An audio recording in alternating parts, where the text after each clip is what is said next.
and welcome back to Bookish theories. In today's video, we'd like to talk about ENHYPEN's Blessed and Cursed, focusing on a little breakdown and analysis of both the lyrics and the music video to see what they can tell us about the concept and the storyline. So, Blessed and Cursed, we're going full Y2K today. What's this about? What do we know? How much we love it? Let's find some answers. Now, much like anticipated in my last video about ENHYPEN, Blessed and Cursed is a song that is essentially about the boys rebelling against the new reality that they found themselves in. If at the beginning the boys crossed the border in this new carnival that put them in a daze and made them think that this new world was a blessing, now the boys are finally snapping out of it and essentially realizing that it's a curse. They're waking up, rebelling against the rules that they were supposed to follow, and breaking out of the boundaries holding them back. So the point of the song is for them to create their own path as they let go of the lies that they've been told. You see, back in Dimension Dilemma, the boys were divided between two worlds. They were split between the reality of the boy and the human that they left behind the moment they crossed the border, and the new reality of the idol and the vampire that is initially presented as a blessing. At the time, these two worlds seemed impossible to reconcile because, to an extent, them crossing the border in this new and exciting reality also meant to abandon the other once and for all. Bear in mind that the new reality is a world that tried to tame them, and to be honest, at the beginning it kinda did. It intoxicated them, seduced them, dazed them, and as they admit themselves in the lyrics, the luxury draped on their body blended them like a blue pill. Now, these lines here are actually very interesting for a couple of reasons. Following the Y2K aesthetic of the video as a whole, for instance, the blue pill is a reference to The Matrix, which is a movie that first came out in 1999. Now, as you probably know, this is a film about a man called Neo that gets involved in a war against machines that trapped people in a simulation called The Matrix. At the beginning of the film, Morpheus, the leader of the resistance, which incidentally is also named after the Greek god of dreams, gives Neo a choice between a red pill and a blue pill. The red pill is meant to lead Neo down the rabbit hole and waking up to discover the truth about the world that he lives in, while the blue pill makes him stay asleep, so to speak, and continue to live in a lie that is essentially like a dream. Now, in Blessed and Cursed, the boys actually admit that at the beginning, the wealth and beauty of this new world did blind them like a blue pill that made them live in a dreamlike world. In the lyrics, for instance, the boys mention the blinding luxury draped over their body, right? And this is actually a direct reference to Intro the Invitation. You see, as I mentioned in some of my past videos, back then the lyrics were actually inspired by William Shakespeare, and in Intro the Invitation in particular, the lines were actually taken from Sonnet 146. In the song, the boys accept the invitation and arrive in the land of rebel powers gloriously decorated.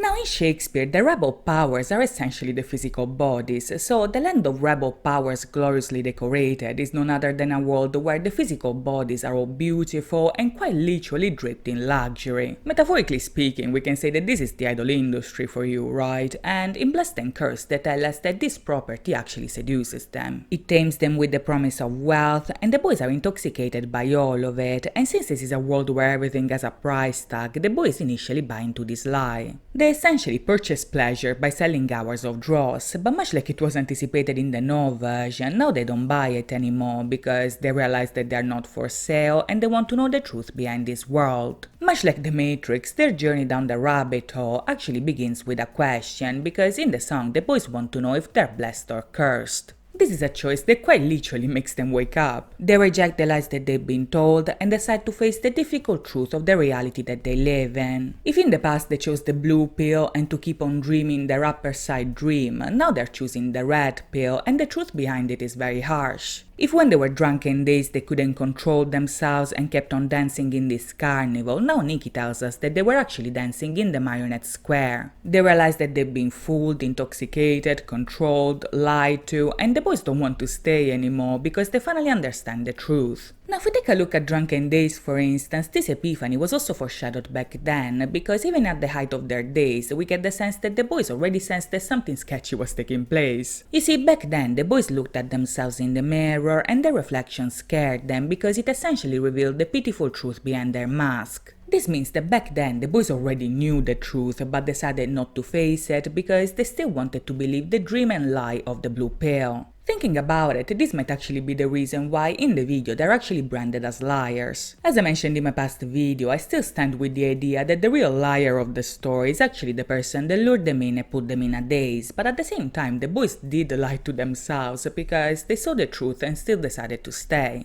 Now, however, they don't want to stay anymore because they don't want to be controlled by rules that they don't like. Even if this is a curse, the boys tell us that they'll be okay, because at the very least, now they know what they're dealing with. Now they can move on to a new stage of their journey where they will make their own history and essentially do things their way. And the reason why this might be is because this awakening might also reconnect them with a side of them that they thought they lost. You see, even if they're still in this crazy carnival, even if they're still draped in luxury and surrounded by rebel powers gloriously decorated, ENHYPEN are still the boys that they once were. As Season tells us, what they still are and still breathing is calling them from far away, so with Answer we can say that the goal is to reconnect the two dimensions that were divided in dilemma. But how do we do that? How do we get the best of both worlds without losing everything in between? Well, that's the question, isn't it? And the answer is that there is no answer, not a universal one anyway, and this is exactly the whole point of this comeback. You see, in my past video, my theory was that the core message of this album was not so much finding the answer, but rather finding an answer that is more suitable to you and your needs. Now, to an extent, I think that this theory was actually confirmed by the boys themselves, because in the media showcase, Jake actually said that the album is about finding your own answer instead of following the answer that society decided for you. Back in Tamed and Dashed, for instance, the boys were offered two options. They could either be tamed by their desires and therefore submit to this new reality, or dash away and essentially lose everything that they ever worked for. The truth of the matter, however, is that the boys don't have to choose. These are not the only two options, so even if the boys don't know the answer, at the very least we know that they can go their own way and make history of their own. As the lyrics tell us, this is something that makes them feel like a lion. They are proud, brave, strong, and essentially at the top of their game.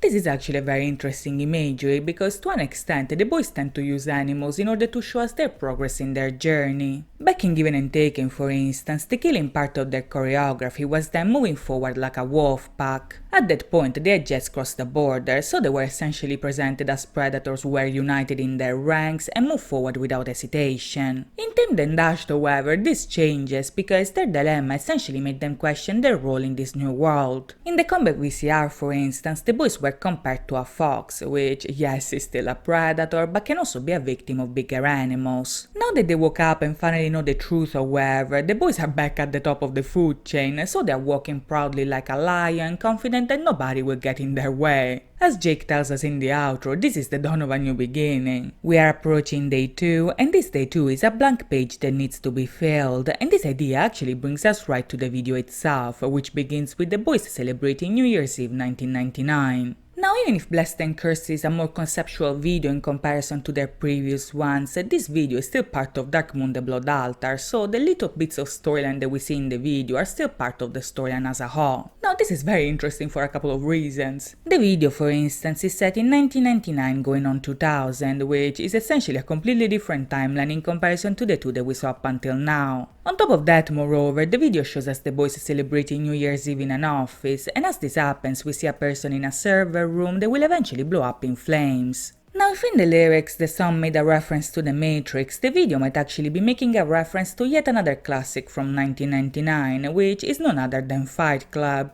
This is a movie that basically criticizes consumerism and that shows the protagonist's attempt at rebelling against the very society that he has been a part of. To an extent, I think that this is a very fitting parallel to draw because the movie essentially questions the protagonist's sense of self and reality as he gets involved in a plan to destroy corporations with explosives.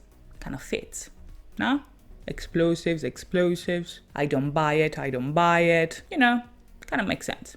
As a 90s kid myself, however, I'm not gonna lie, the very first thing that I thought when I saw like 1999 New Year's Eve was actually the Millennium Bug. Now, in case you have no idea what I'm talking about because you are young, the Millennium Bug or Y2K bug essentially refers to a potential computer flaw that would have caused the end of the world. Now, you might think that I'm joking, you know, that I'm exaggerating this, but at the time, that was legit how it was presented. I was a kid back then, and let me tell you, it was terrifying to know. That was also my very first apocalypse. Good times. So yeah, very simply put, this problem or bug was essentially related to the storage of data and dates. What happened was that back in the 60s, scientists essentially created a system to archive data based on the last two digits of the date. So for example, if I created a document, say in 1998, my computer would have stored it as a document created in 98, thus leaving behind the 19. Now the problem with this is that with the turn of the millennium, the concern was that certain computers wouldn't be able to recognize the difference between 2000 and 1900s. Now you may think that this is a very stupid issue to care about, and in hindsight, well, it kind of was.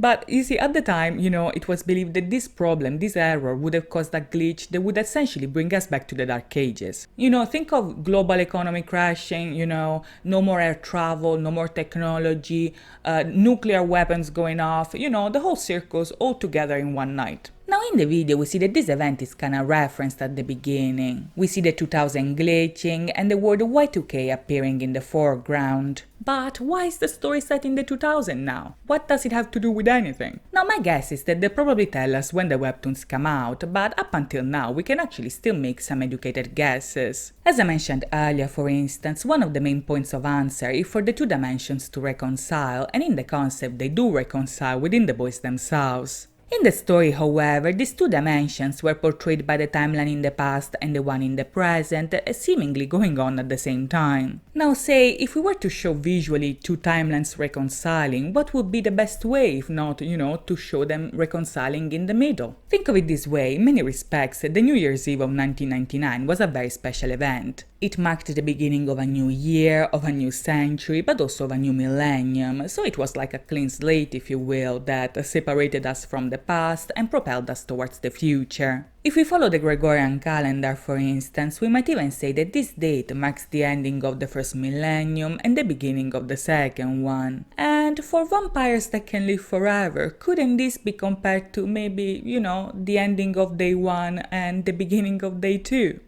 You see, the fact that this date is so clean and so definite, if you will, almost gives you a sense that another border is being crossed. There is a new beginning awaiting tomorrow, maybe even the real beginning, and this is a concept that is very fitting with the story as a whole. Another possible reason behind the Y2K concept, however, might actually be connected to the bug itself, that is, with the idea that with this change, or with the crossing of this metaphorical border, something might have happened that might have caused a glitch between dimensions. Bear in mind, the Millennium bug is a glitch between dates. It's the entire system being unable to recognize what is the past and what is the present, to the point that past and present are essentially one and the same. This concept might actually be connected to the most recent information about Dark Moon, the Blood Altar. You see, according to the press release, the boys in the past and the boys in the present are indeed the very same people. What's interesting, however, is that at the beginning the characters don't remember their past because their memories were sealed away, but this changes when the girl from Drunken Days actually comes into play. Now, up until now we have no idea how this happened and why, but maybe the events that we see in the 2000 might somehow be connected to that.